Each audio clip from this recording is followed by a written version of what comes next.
Salut les motivés, c'est Anthony, on se retrouve aujourd'hui pour une nouvelle vidéo, j'espère que vous allez bien. Donc aujourd'hui on va parler de la graisse viscérale. Alors la graisse viscérale c'est quoi? C'est tout simplement la graisse que vous avez au niveau de la sangle abdominale. Vous savez, c'est la graisse qui est la plus difficile à partir et c'est aussi malheureusement la graisse qui est plus dangereuse pour le corps. Pourquoi? Parce qu'elle augmente potentiellement le risque de diabète, de cholestérol et aussi de maladies cardiovasculaires. Donc aujourd'hui on va voir comment l'éliminer. Et pour savoir comment l'éliminer, il faut déjà savoir comment elle se crée. Donc elle se crée en 5 étapes. Premièrement, l'alimentation, avec le sucre et l'industrialisation d'aujourd'hui fait que, effectivement, ce sont des produits transformés. Il y a énormément de sucre ajouté dedans, donc plutôt éviter et privilégier les produits bruts. Ensuite, on va voir avec la sédentarité, en deuxième partie. Effectivement, les personnes qui ne font pas d'activité physique ou alors qui ont un travail assis ont une dépense énergétique moins élevée qu'une personne active ou alors une personne qui pratique des activités physiques. Donc vu que vous ne faites pas grand chose physiquement, je parle, plus votre dépense énergétique sera faible et donc moins vous brûlerez de calories et vous stockerez beaucoup plus facilement. Troisièmement, le stress c'est aussi un facteur très important dans le sens où ça va jouer énormément sur votre état de la journée, aussi sur votre état de fatigue et la qualité du sommeil. Quatrièmement, effectivement on a parlé du sommeil tout à l'heure, c'est le quatrième point, le sommeil. Effectivement, le sommeil va aussi jouer sur votre état de fatigue. Le fait de se réveiller plusieurs fois dans la nuit, donc le trouble du sommeil, va faire récupérer votre corps moins vite et vous risquez aussi d'être plus fatigué que si vous dormez 8 heures d'affilée. Et en cinquième et dernier point, on va parler de l'alcool.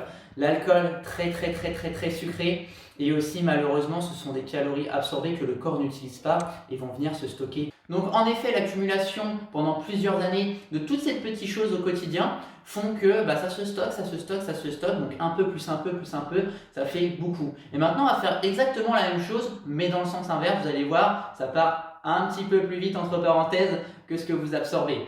Donc en premier point, on va voir l'alimentation, tout simplement l'inverse de tout à l'heure. Là justement vous allez réduire au maximum vos quantités de sucre et vous allez aussi éviter l'industriel. Je sais que ce n'est pas forcément évident, le midi vous êtes peut-être pressé parce que vous mangez au travail. Dans ces cas-là, essayez de vous trouver une organisation, de préparer vos plats à l'avance. Alors préparez vos plats le week-end et privilégiez les produits bruts plutôt qu'industriels. Deuxièmement, les activités physiques, essayez de vous consacrer rien que pour vous 30 minutes d'activité par jour. 30 minutes d'activité physique, c'est seulement 2% d'une journée. Pendant ces 30 minutes-là, vous videz la tête, ça vous permettra de moins stresser, aussi d'augmenter votre dépense énergétique et vous pouvez faire le sport que vous voulez. N'importe quel sport vous fait dépenser de l'énergie et donc tout simplement vous augmenterez votre dépense énergétique et vous stockerez un petit peu moins.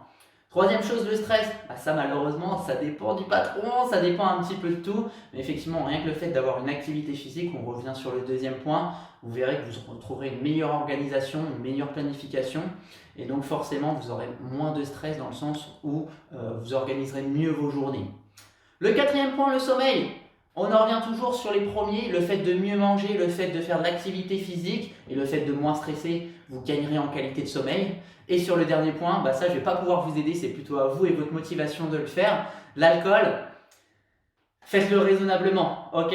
Donc au lieu de passer une soirée super intense à avoir 5, 6, 7 verres, dans ces cas-là, limitez-vous à 2, ça sera déjà très bien. Et ensuite, vous verrez une fois que vous aurez atteint vos résultats, vous pourrez augmenter par la suite, ou pas.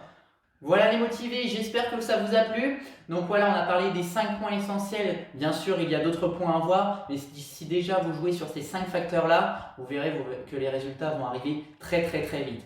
Donc pour ça, je vous invite aussi à aller sur le site Motive-moi. Vous allez voir, on vous offre 3 jours d'entraînement, 3 jours aussi pour voir la base de l'alimentation, comment bien répartir les sucres, les glucides, les lipides et les protéines. C'est entièrement gratuit. Et je vous laisse aussi liker, partager la vidéo. N'hésitez pas à vous abonner sur notre chaîne YouTube. Et surtout, dites-nous les commentaires, les bonnes et les mauvaises habitudes que vous avez actuellement sur l'alimentation. Sur ce, les motivés, je vous dis salut et à la prochaine.